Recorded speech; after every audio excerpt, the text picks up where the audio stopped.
Туш алган махабат. Окуп аудиолоштурган Чолпон Расулова. Биз кайрадан кезиктик, бирок кеч, өтө кеч. Сени таптым, сага жолуктум. Бирок такыр башка кырдаалда, күтпөгөн учурда. Биздин махабаттын баяны мындай болбосу керек эле. Бул сөздөрдү эки адам, эки башка жерде, эки түрдүү кырдаалда, бирок бир сүйүү менен сүйлөшүп жатышты.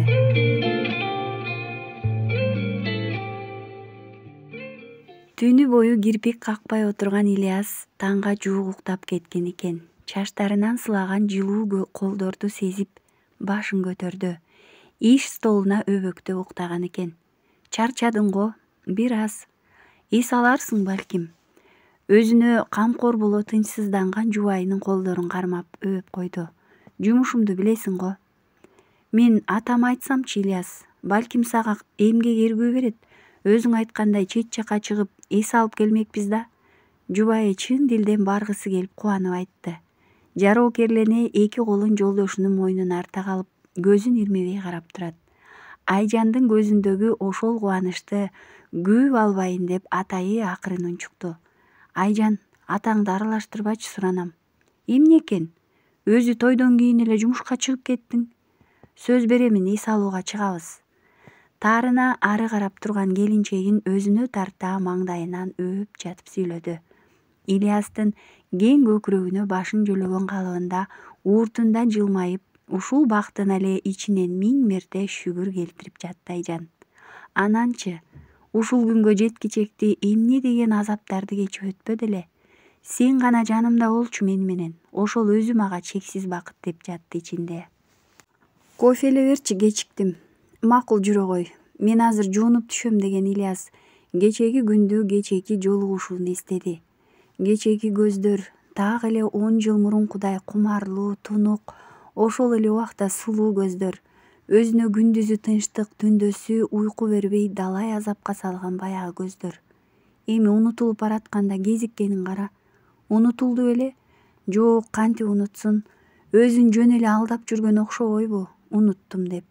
Болбосо кече көргөнүндө өзүнөн мурун жүрөгү алдыга умсуна дүкүлдөп сокконун кантип түшүндүрөт? Кадалган баягы көздөргө туруштук бере албай башын чулгуп алганычы. Акылында ал эмес, бул башка деп жатты. Бирок көздөрү кудум ошондой. Таңдагы шүйдүрүмгө жуулган жалбырактай жапжашыл ошол көздөр. Өх деп алды ичинен. Эмнеге бул чөйрөдөн кезиктиң? Эмне үчүн? Дагы жоопсуз чубалган суроолор. Сүйлөшүүм керек деди көөрөнө. Болбосо бул түйүндүн сырын өзү чече алгыдай эмес. Формасын кийип, Айжан берген кофени 1-2 ууртамыш этип жолго чыкты. Таңды уктабай тосту кыз. Күңүрт бөлмөгө жарык берген кичинекей терезеден түшкөн нурду тиктеп, кыймылсыз көпкө отурду. Кечеги күн, кечеги кыска жолугушуу кайра эле көз алдына тартыла, көзүнөн тамчы жаштар кулап кеткенин байкабай калган экен. 1 мүнөттүк тиктешип өтүп эле ушунча азапка салды.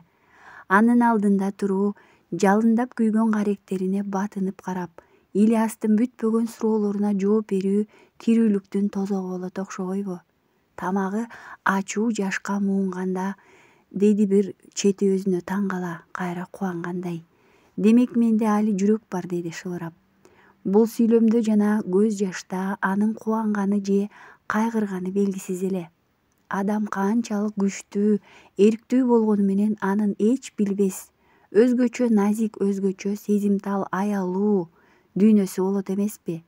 Мейли ал кылмышкер болсун, таш жүрөк, баш кесер болсун, бирок баары бир сыртка чыкпас, иштен жашаган өзүнө таандык сыры менен арманы болот. Сырттан муздак, үнсүз болгону менен ичиндеги аалам такыр башка болуусу мүмкүн. Кудум Аселге окшоп. Шер, кантип? Айтчы, Альберт, кантип сен буга жол бердиң? Майя муну өзү каалады, ошол ишти мен бүтүрөм деп. Сен эмне, аңкоосуңбу? Ал атай Кыргызстанга кетүү үчүн алды ал ишти. Мындай болору белгилүү эле да. Иш оңунан чыкканда да Майя кайрылып келбейт болчу бизге. Ошондон ары изин суутуп жоголмок. Манхэттендеги 2 кабаттуу особнякты жаңырта кыйкырып, колуна тийгенин ыргытып жатты Шер. Маңдайында күнөөлүүдөй башын жерге салып турган өзүнүн оң колу күйөө баласы Альбертти кызарган көздөрү менен жеп ичүүдөй тиктеп алып, максатсыз эле кең бөлмөнү айланып басып жүрдү. Сүйлөшүүлөрдү башта, каалаган сумманы төлөйбүз. Сүйлөштүк, азырынча Маяны кармап турган жер аныктала элек дешти. Өлкөгө да расмий маалымат бериле элек. Мен сак бол дегем, анткени билгем. Шер, биз Маяны алып келебиз. Анын үстүнө ал жөнүндө эч кандай маалымат жок. Мен экөөбүздөн бөлөк адам билбейт анын чыныгы ысымын.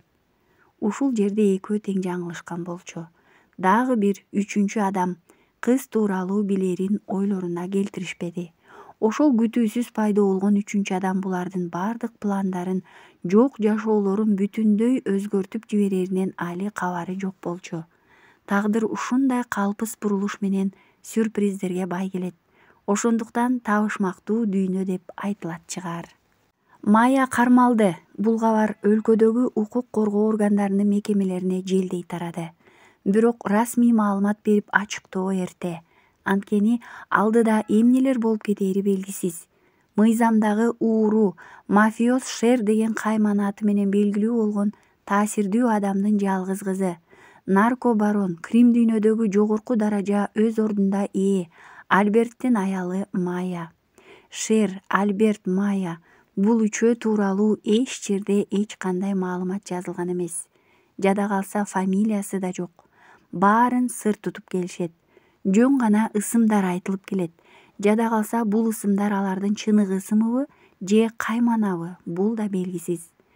Биздин эгемендүү демократия аталган эркин өлкөбүздө эл көзүнө жазылган мыйзам канчалык деңгээлде иштерин ушундай учурларда байкоого болот.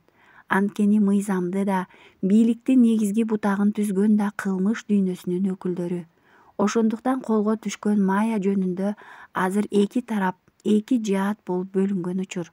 Бири Шердин адамдары, экинчи тарап адилеттик үчүн төш кагып иштегендер. Маңдай тескей отурушту экөө. Ээн бөлмөнүн ортосундагы жалгыз столго эки жагына маңдайлаш коюлган стулда үнсүз отурушту. Ильяздын колунда Мая деген ысым менен башталган дело. Ал эми каршысында өзүнүн Асели. Эч качан ойлобогон, керек болсо түшкө кирбеген чындык. Бул эки ысым бир адамга таандык экенин кабыл алуу да оор Ильяс үчүн. Кантип, деди ортодогу тынчтыкты бузган Ильястын үнү. Асел баягы сабырсыздыгына салып дагы кыйкырып алды Ильяс. Мая, кыз токтоо үн менен оңдоп кетти. Мен Маямын. Бул мүмкүн эмес.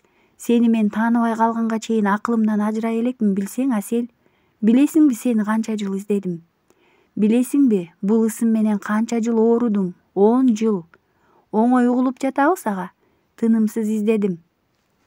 Кай жерлерден гана издебедим? Кайсы шаарлардан гана сени түрө кыдырбадым? Кыргызстандын булуң бурчу калбады? Парк, базар, университет, кино, социалдык сайттар дей койчу. Башым менен акылым, колум менен бутум, эрким менен күчүм жеткен жерге чейин сени издедим. Бирок ушул чөйрөдөн издебегенимди кара. Ушунчалык жакын жүрдүң беле мага? Ильяс сүйлөп жатты. Кудум ичине бирөө кирип анын жылдар чогулган сагынычын, сырын айтып аткандай төгүлүп жатты. Ал эми кыз ошол калыбында тиктеп отурду. Көздөрүндөгү өзүнө тааныш мээрим төгүлүп, баягысындай жароо кертигилет. Ильяс, даана өзүнүн Асели. Анткени мындай жалынычтуу, мындай мээрим менен бир гана Асел чакыра алчу. Мени кечир, Ильяс. Мен баарын уккум, түшүнгүм келет сенин өзүңдүн оозуңдан. Кантип мен билген периште Асел көптөр сөз кылган жан алгыч Маяга айланып калганын. Сен баарын уга алар бекенсиң, күчүң жетер бекен буга, Ильяс? Башка аргам жок. Жанатан вулкандай атып кайнап жаткан Ильяс чарасыз Аселдин алдындагы стулга шалдырап келип отурду. Кайрадан үнсүздүк. Кыз өзүнө маңдайлаш отурган жигиттин колундагы нике шакегине көзү түштү. Үйлөнүптүр. Акыры ушундай болоорун билсе деле, өзүнө баш ийбеген ичиндеги тентек, кыялкеч сезим өз дүйнөсүндө Ильязды өздүк кылып алган эле. Кыздын башаламан, чуулуу, капкараңгы, адашып кирип чыга албай туйлап жаткан Туңгуюк аалымындагы жалгыз жарык ушул Ильяс менен курган таттуу кыялдар эмес беле? Мейли кыял болсун, кол жеткис болсун, бирок таттуу болчу. Жаны жай алып бир азга болсо да реалдуу жашоону унуткарып, ыплас дүйнөдөн алаксытаар, жалгыз карманаар эле го. Өз акылында Ильясты качан эле үйлөнүп, балким балалуу болуп, өз турмушу менен алек болуп кеткенин билип турса да, азгырчаак үлбүргөн үмүт гана муну кое бербей жүргөн. Акыры минтип көзү менен көргөндө да таң албай жаткан эмнеси? Балким кыял менен жашап, чындыктан качканды адат кылып алгандай, азыркы көрүп турган реалды да кабыл алгысы келбей аткандыр. Болбосо Ильяс менен жолугууну такыр башкача кыялданчу. Башка кырдаалда, таптакыр бөлөк жайда. Чындык баары бир чындык.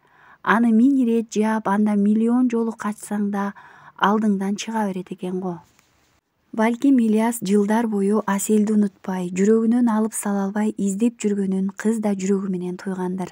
Ошол күч, өздөрү канчалык алыс болгону менен бири-бирине тартылган сезим буларды ажыратпай, унуттурбай атты беле. Балким бул ошол акындар ыр кылып бүтпөгөн, баатырлар тизе бүккөн, дагы далайларды сыздаткан махабат беле. Экөөнүн үнсүз сүйлөшүүсүн эшиктин сырттан такылдаганы бузду. Ордунан козголгон Ильяс кыздын колдорун бекем кармап, сөзсүз келемин деди шыбырап. Тагдырдын оюну беле, балким белеги, деги ким билсин. Экөөнү теңтээ бала кезинен байлаган тагдыр жолу ортодо эки бөлүк айрылышка түшсө, эми кайрадан минтип кайчылаш келип отурат. Ильяздын өткөн күндөрү, бактылуу балалыгынын ар бир көз ирмеминде Асел кошо бар. Асел менен артта калган күнүн бири-биринен айырып салууга да мүмкүн эмес. Тоо боорундагы чакан айыл. Ильяс менен Аселдин үйлөрү жанаша болгондуктан экөөнүн таңы кошо атып, күнү бирге батчу. Ал кездеги кичинекей Асел, жашыл көздөрү менен капкара төгүлгөн кирпиктери эле көргөн адамды өзүнө тартып сүйкүмдүү, анан да ар дайым ууртунда төгүлүп турган күлкүсү менен жайнаган жүзү. Өзгөчө татына жан эле. Анын жанда жок жароокерлиги да бар болчу. Кыз эсин тааныганы чоң энеси менен өстү. Апасын элес булас гана эстей албаса, дээрлик акылында жок. Эсинде калганы өзүн кучактап көп ыйлачу. Анын күлүп жылмайып жүргөнү аз болгон, бирок апасы күлгөндө аябай сулуу болуп калар эле. Ал эми атасы абдан сүрдүү адам. Эзели бир ачылып, кызын колуна алып эркелетпептир. Ар дайым кабагы салыңкы жүрчү. Күзгү кечке үйдө болбой кечиндеси келет. Ал жокто апасы экөө ойноп, шаңдуу отурушса, атасы келери менен үйдү кара булут каптагансып түнөрүп, апасынын да эмелки эле жайнап турган жүзү сустая муздак боло калат. Чоң энеси менен Асел гана сүйлөшүп, атасы менен апасы экөө бири-бирине жат адамдай отурушат. Анда кыздын кичинекей жүрөгү наристе дили чоң адамдардын көйгөйүн түшүнүүгө мокок эле да. Алардын ортосунда эле маселе бар экенине такыр акылы жетчү эмес. Баарын кийин аңдап жетпедиби? Бир күнү түндөсү апасынын аябай ыйлап жаткан үнүн, атасынын кыйкырып жатканын уккан. Ушунчалык ордунан туруп апасына жетип кучактагысы келсе да, атасынан коркуп, төшөккө башын катып жата берген. Ошол бойдон уктап кетиптир. Эртеси эртең менен ойгонуп эле апасын таппай калган. Ошондо эле ушунчалык атасынан коркчу экен. Апам кайда деп суроого да батын албай иштен сызып жүрө берген эле. Арадан бир аз убакыт өткөн соң үйүнө толо милициялар келип, чоң энеси менен Аселден көп нерселерди сурашкан. Короонун төр жагындагы чакан бакчаны тосуп алышып, ал жерди казып бир нерсе чукуп алып кетишкен. Үйдүн алды ызы чууга түшүп, атасын алып чыгып баратышканда Аселди Ильястын тай энеси өз үйүнө алып кеткен. Бала болсо да ошондо бир шумдук болгонун туйган эле. Ошентип Асел кийин жалгыз чоң энеси экөө жашап калышты. Акыл токтотуп, бой жеткен сайын атасы апасы тууралуу айылдагы чындыкты уга баштаган. Ошол күндөрдөгү, ошол убактагы Асел кыздын элеси Ильяздын түбөлүк жүрөгүндө жашап калды. Али кичине болсо да каштары чийилип, кырдач мурду, ананда баарынан өзгөчө сүйкүмдүү көрсөткөн анын жашыл көздөрү болчу. Эзилген кыпкызыл эриндери менен апакай назик жүзүндөгү уячалары. Ильястын тай энеси Аселди периште кыз деп атачу. Балким ошондон бекен Ильяс ар дайым периштелерди Аселдин элесинде көрчү. Өзү да ошондой тунук, аруу жан эмес беле. Жанында жок боорукер, мээримдүү. Кызды тааныган ошол жылдар ичинде бир да анын катуу сүйлөп бирөөнүн көңүлүн оорутканын көрбөптүр. Качан болсо жүзү жайнап, кимге болсо да жардам бергенге даяр болчу. Анан кантип эле? Асел, ой эмне кыйкырасың, баратпаймынбы? Тобо ушунча да уйкучусуңбу? Ооба, деди көздөрүн күлүңдөткөн кыз. Күндө Ильяс эртең менен ушинтип кызды ойготуп, анан экөө мектепке кошо жөнөшөт. Мектеп бүт айыл эли экөөнүн жанда жок ынак экенин билишет. Атүгүл Ильяс менен Асел деген сүйүү сөздөрү да боор менен дастан болуп далай жазылып жүрдү. Кыз бой жеткен сайын көзгө көрүмдүү болуп келбетине чыга баштады.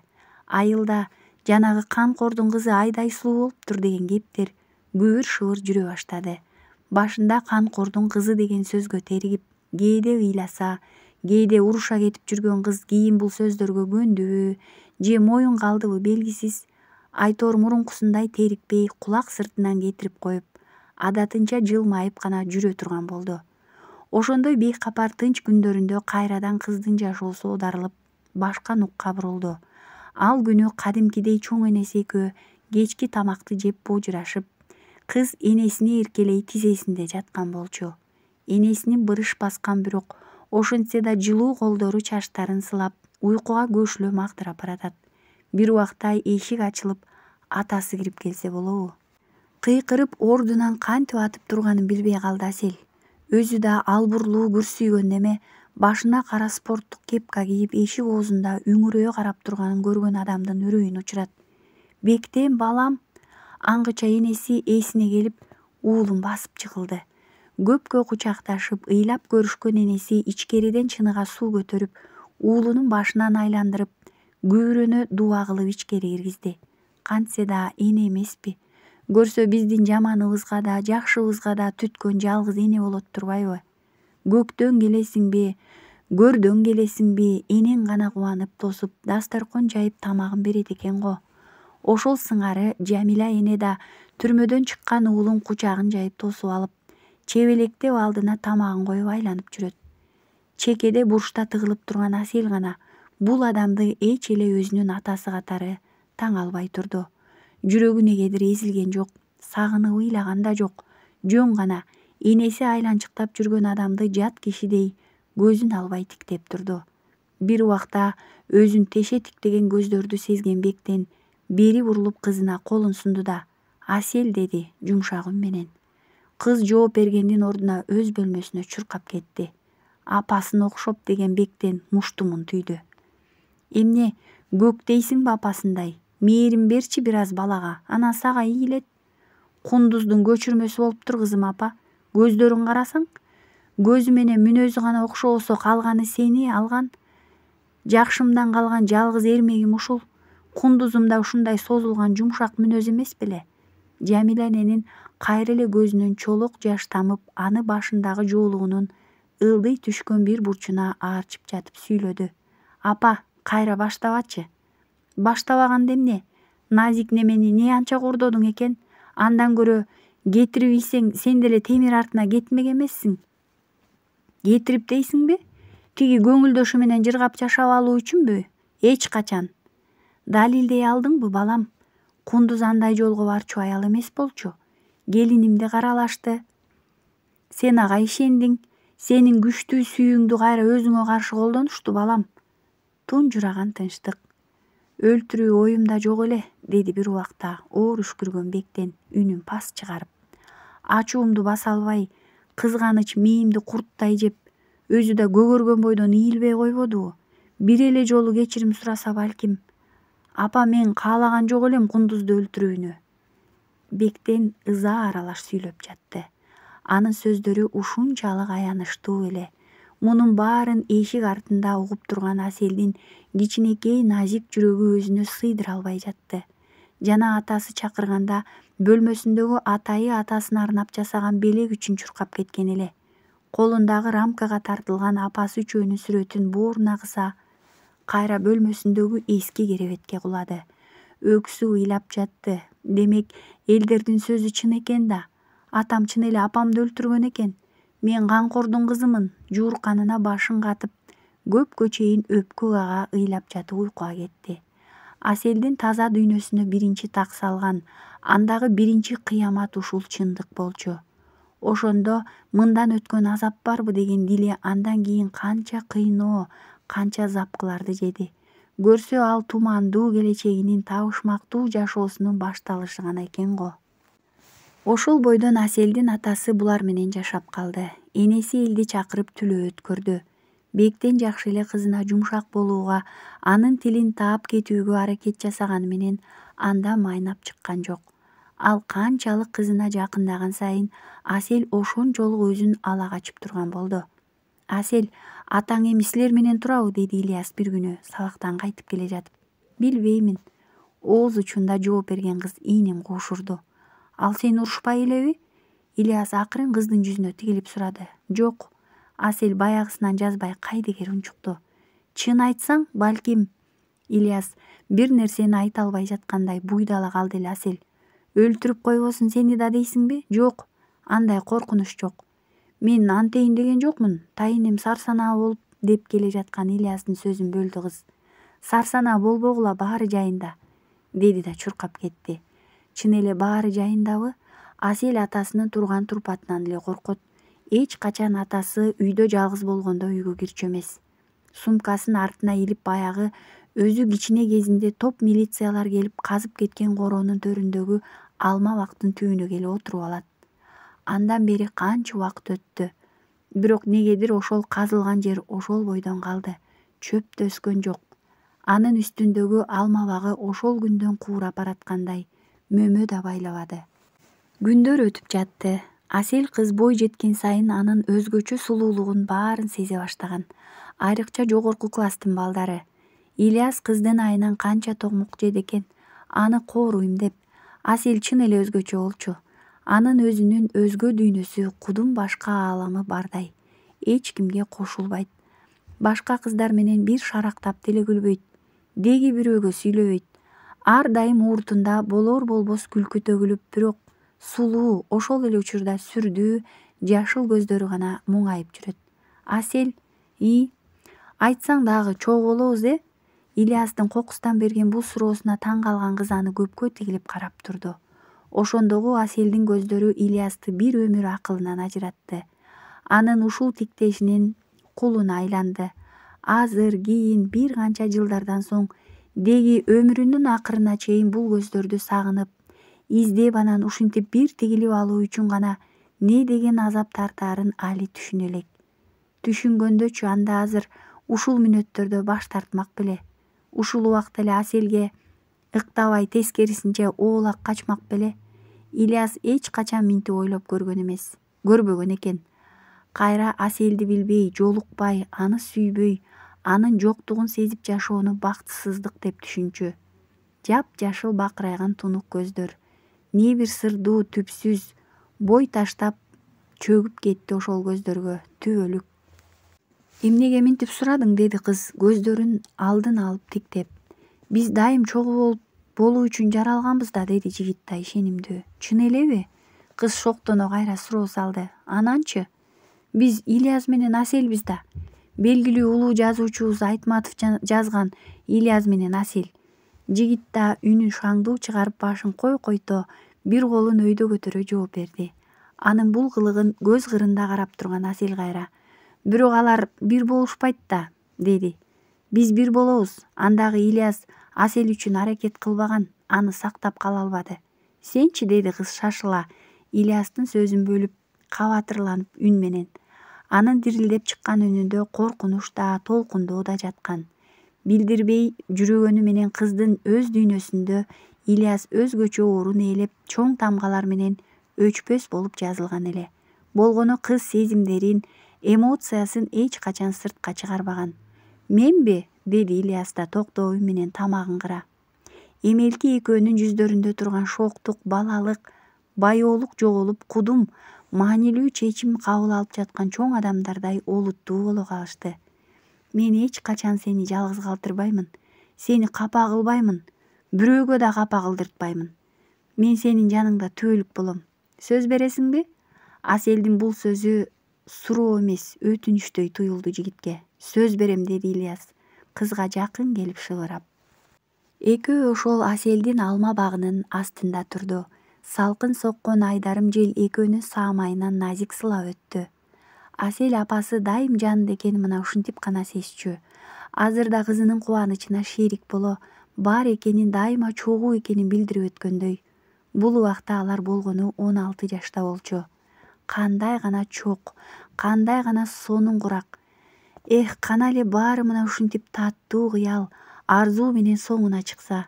Бирок жашоо деген таптакыр бөлөк. Ал биз ойлогондон алда канча ташбоор болот турбайбы? Экөөнүн аярлаган жалындуу махабатын не деген сыноо, түйшүккө салаарын бул экөө али аңдап түшүнүшө элек. Балким азыр экөө тең бул нерселерди түшүнүүгө жаштык кылар. Балалык сүйүү, сезимдердин тазасы, ааруусу, түбөлүктүүсү. Анткени ал убакта али жан дүйнөң кирдей элек аппак бойдон сүйөсүң. Кирсиз ааламың менен адамдардын кара өзгөйлүгүн көрө элегиңде бул сезимди жүрөгүңдөн өткөрөсүң. Бала кезиңде чын дилден сүйөсүң.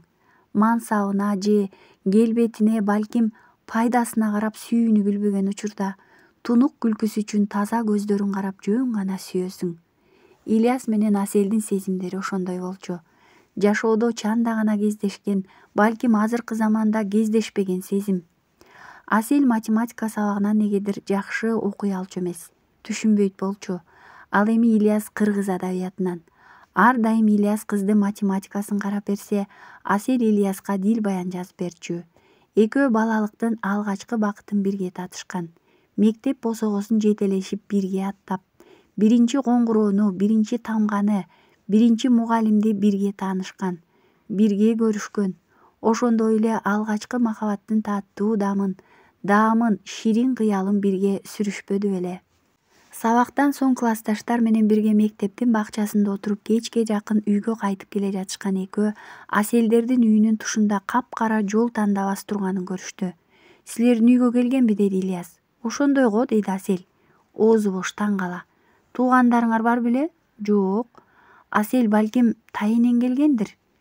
Андай деп ойлобойм, деген кыз Ильястын колундагы сумкасын алды. Анткени тайенеси Аселди кичине кезинде талашып келишкенде Жамилени берген эмес. Кызымдын жаш өмүрүн кыйраттыңар деген тайенелери көз жаштарын сүртүп кеткен бойдон кабар алышпады. Көрүшкөнчө, макул, деген Ильястын көңүлү түпөйүл боло короосуна кирип кетти. Асел дарбазаны ачып ичкери кирсе, короонун алдында дагы бир ошондой кара жол тандабас турган экен. Айлана карап өткөн кыз машинанын жанында узун бойлуу, капкара кийинген адам менен беттеше кетти. Ой, деген Асел маңдайын кармап сүзүшө кеткен жигитти жактырбай карап калды. Кечиресиз. Альберт алдында чачы эки жака өрүлүп, аппак бантик байланып, өзүнө тике карап, каштарын болор болбос жыйырып, колу менен маңдайын кармалап турган кызды тиктеп калды. Кызга ушул турпат эле укмуш жарашат экен. Эки өрүм чачынан саамайы сеңселип, жашыл көздөрүнө төгүлгөн кара кирпиктери жарашып турат. Өзүн түртүп өтүп кеткен кызды дел боло узатып карап кала берди. Чоочун адамдар өз үйүндө кеңири жүргөн аз келгендей, сүзүп да ийгенге ачууланган кыз короонун тээ жогору тарабындагы баягы өзүнүн алма багынын астына атасы менен дагы 2-3 кишинин караанын көрдү. Негедир жанагыдан да ачуусу келип, ошол тараптан көзүн албай тура берди кыз. Ал жайга атасынын баруусун жактырчу эмес. Анткени кыздын оюнда апасына атасы ошол жака барып да азапка салып жаткандай сезиле берчү. Жок дегенде апасынын алгачкы денеси коюлган жерин сактагысы келчү да. Бирок атасы да кээ күнү ошол бактын түбүнө барып көпкө отуруп алар эле. Андайда Асел улам ар тарапты карап, бир орунда тура албай кадимкидей деми кысыла буулугуп, атасы туруп кеткенче шаштысы кете чыйпылдап ийет. Качан гана бектен бери басканда чуркап барып, кара болгон топуракты колдору менен аяр сылап койчу. Шер, менимче сага жетишерлүү убакыт берилди. Баары бир кетирген катамды оңдой албадым, шеф, деди бектен. Бул нерсени өзгөртө албайсың, бир гана моюндаш керек. Кызымды? Шер, сени менен келишимибиз бар. Сени абактан чыгарам дегем, сөзүмдө турдум. Ооба, шеф. Шер деген ысымды да мен бердим. Шеф, мен даярмын. Сени бул чөйрөгө тааныштыруунун убагы келди. Эртең барамын жаныңызга. Жакында чоң иш башталганы турат. Даяр болууң керек. Бектен абакка кесилип түшкөндө такыр башка жашоого кабылган. Өзү билген, тагыраагы карапайым калк жашап жүргөн жашоодон, бул чөйрөдөн таптакыр башка дүйнө экенин абактан көрдү. Болгондо да ошол башка кара дүйнө ушул эле мамлекетте, ушул жөнөкөй жашоонун ичинде кошулуп жүрөт экен. Атүгүл эч качан ойлобогон бийлик, жактоочу, керек болсо сотуңда тиги Крим дүйнөгө аралашып жүрөт. Бектен да өзү билбеген абалда аралашып кетти. Анан дагы бул шефтин абактан чыгарам деген сөзүнө эле кубанып иштешүүгө макулдугун берген. 20 жылга кесилген адам 8 жылда абактан чыгып келди. Бул чечимди чыгарып жатканда эң туура чечим кабыл алдым деп ойлогон. Анткени 20 жылда абакта эмнелер гана болуп кетпесин өз көзү менен көрбөдүбү. Ал жак биз элестеткенден алда канча коркунучтуу экенин ошол жака түшкөн адамга гана маалым. Ден соолугунан ажырап калуусу толук мүмкүн. Ажырабай чыкканда деле мынабу коом өзүнө кошпой камалып чыккан деген наамы менен адамдарга аралаша албай өмүрү өтмөк. Андан көрө Крим дүйнөгө кирип жашоосун жаңыдан баштап, керек болсо авторитет деп да аталып алат эмеспи? Бирок Бектен ошол учурда бул чөйрөнүн жазылбаган, бирок катуу мыйзамдары, алтын эрежелери бар экенин толук түшүнө бербеген экен. Ал мыйзамды буссаң жөн эле камап салбайт, көзүңдү тазалап гана коет. Бир өзүң эмес, бүтүндөй үй бүлөсү менен жок кылып салган учурларды кийин көрдү. Керек болсо өзү да аралашып жүрдү.